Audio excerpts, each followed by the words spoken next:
সন্ধেবেলায় আমাদের এই ক্ষীরপাই শহরটা মানে ক্ষীরপাইয়ের রাস্তাটা কতটা সুন্দর লাগে আমি নিজেই তো দেখে অবাক।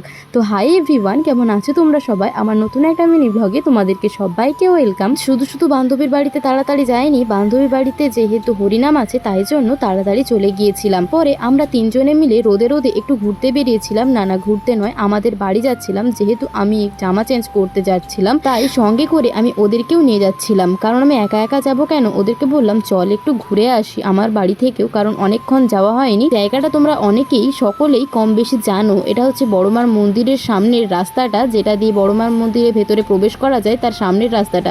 আর সেই সামনের রাস্তাটা দিয়েই আমার বাড়ি আসতে হয়। তিনজনেই মাওবাদী সেজে গিয়েছিলাম, কারণ এত রোদ ছিল, প্রচন্ড পরিমাণে রোদ ছিল, তাই জন্য আমরা এরকম সেজে গিয়েছিলাম। যেহেতু তখন বাজছিল প্রায় 10টা থেকে 10:30, আর রোদ কেমন হবে তোমরা বুঝতেই পারছো, মানে আন্দাজ করতেই পারছো। আর আমাকে বলে দিতে হবে না যে তখন কেমন রোদ।